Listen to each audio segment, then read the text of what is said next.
Pikiran kita ini ketika manusia sedang berpikir, saat itu kita sedang memberikan sinyal. Alam semesta ini kan isinya cuma sinyal, gelombang elektromagnetik. Dan pikiran kita tuh bisa mengirim sinyal ke dua arah, ke Tuhan, juga ke alam, ke tubuh, juga ke ruh. Tapi kalau untuk orang-orang biasa, mungkin hanya arahnya bisa ke tubuh. Pikiran seseorang pasti mempengaruhi tubuhnya. Pertama mempengaruhi perasaannya, kemudian tubuhnya. Belum nyampe untuk ke alam. Tubuh kita juga udah alam, tapi alam mikrokosmos. Iya. Jagat sih. Iya. Kalau kita sudah punya kemampuan yang besar, ya bisa ke Makro. alam makrokosmos. Iya. Ya latihannya kita belajar mengendalikan alam kecil kita dulu. Makanya kan pengendalian diri itu penting. Jadi intinya pada dasarnya itu harus belajar pengendalian dulu, pengendalian diri dulu. Makanya kalau dalam Islam itu orang untuk mencapai Islam itu harus takwa dulu. Harus takwa dulu. Tapi yang disebut takwa banyak orang nggak tahu. Takwa itu seolah-olah apa? Ya seperti yang dibanyakan orang. Takwa itu hanya untuk mencapai takwa itu hanya dua jalan. Ada dua jalan yang diberitahukan oleh Quran, oleh Tuhan. Iya, apa jalan itu ya? Pertama adalah pengendalian diri. Pengendalian diri. Yang disebut dengan saum. Saum. Yang kedua adalah menit. Yang kedua adalah kembali ke dalam diri kita sendiri. Untuk meniadakan diri. Ya, untuk meniadakan diri, merasakan mati sakjroning urip. Baru setelah itu disebut Islam.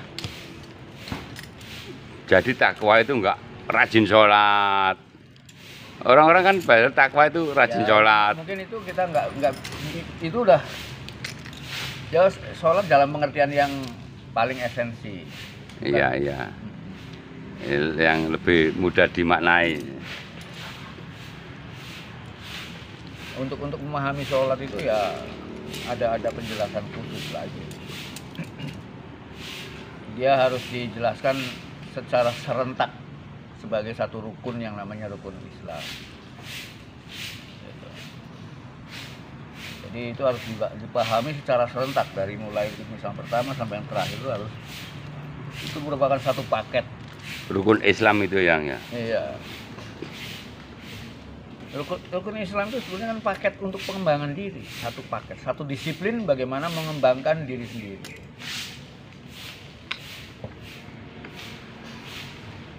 Kalau rukun Islam pada umumnya kan itu cuma ada 6, percaya kepada.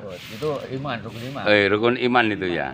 Yang rukun Islam apa gitu? Aku rada lali aku. Salat, puasa, zakat. Nah, itu ya. Jadi anggapan kebanyakan orang itu, saya dan rekan-rekan itu ya sholat, rukun Islam. Dan yang kita lihat tiap hari kan sholatnya orang syariat. Iya.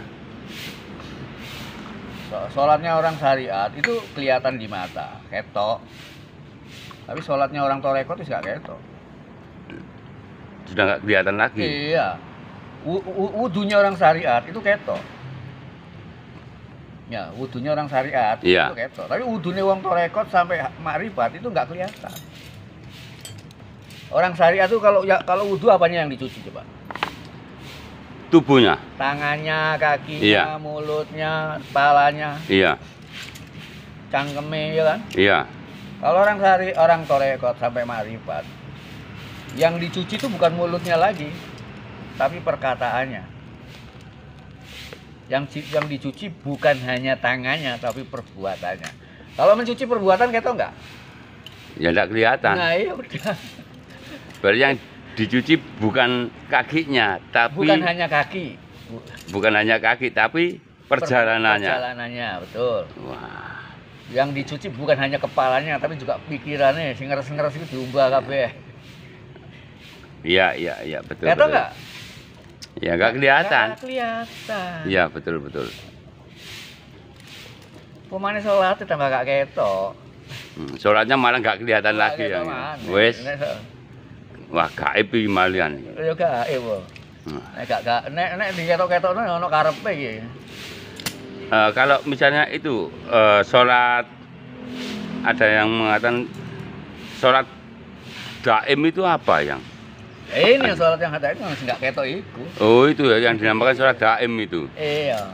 Oh alah, saya ya baru ngerti. Saya kira itu orang yang sholat daim itu ya orang yang silo meditasi apa itu. Ya iku isi syariat juga iku. Itu masih syariat juga. Ketok kok. Ketok. Wah, wis angel iki ya. Jeru. Jadi sholatnya serba gak ketok, wuduhe gak ketok. Iya, seje sing diumbah ya. Nek sing diumbah rogo ya ketok kabeh. Jadi Masa cangkeme diumbah 100 kali nek perkataan nyakiti uang terus apa gunane? Ya. betul. Iya, tangannya diumbah bolak-balik tapi nyakiti uang. Pikiran ndase diumbah bolak-balik tapi pikirannya ngeres terus. Ya, saya ini baru betul-betul memahami masalah pengertian sholat daim ini tadi. Dan yang dimaksud daim dengan sendirinya itu apa yang? Ya sholat gaib. Gaib ya. Daim berarti gaib. Sholat gaib. Gaib artinya gak ketok ngono lho. Ya istilahnya gitulah. Iya. Cuma kadang-kadang kan orang-orang syariat suka menduga-duga ya apa. Nah, dari praduga ini loh. Jadi akhirnya yang timbul aneh-aneh. Pengetahuan yang tidak bisa kita pahami. Iya mereka paham, tapi pahamnya dalam paham yang sempit. Iya betul.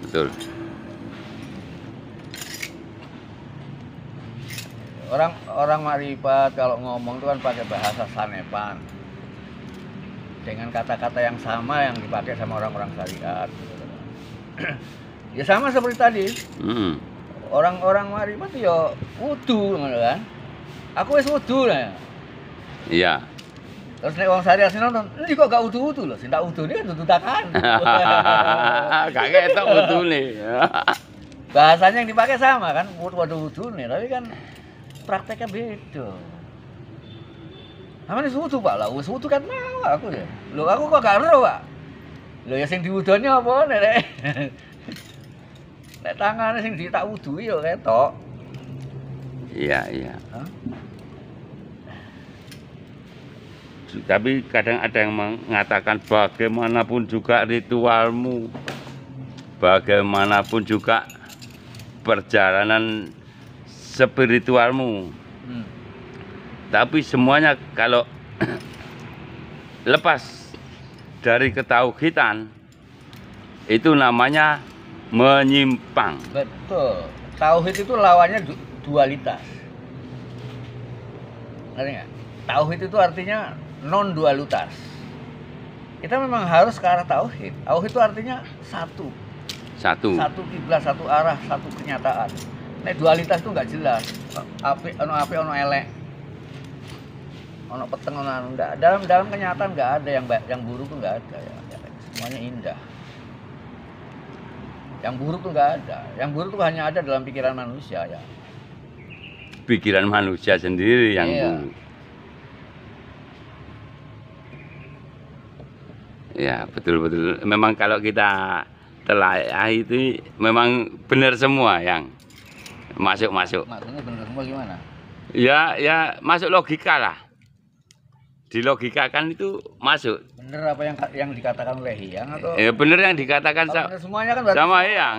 Semua orang bisa berkata benar kabeh. Enggak, yang dikatakan yang tadi memang benar ini. Iya. Nah, ini sebagai tambahan pengetahuan untuk rekan-rekan yang kemarin mau menyampaikan pertanyaan buat Hyang, akhirnya terjawab sudah dengan episode kali ini dengan Yang Wildo. Ngaji sore bersama Yang Wildo. Di sini juga kebetulan Mas Eko Tandava juga hadir menemani kita. Rahayu Mas Eko. Rahayu, Rahayu. sakit mati.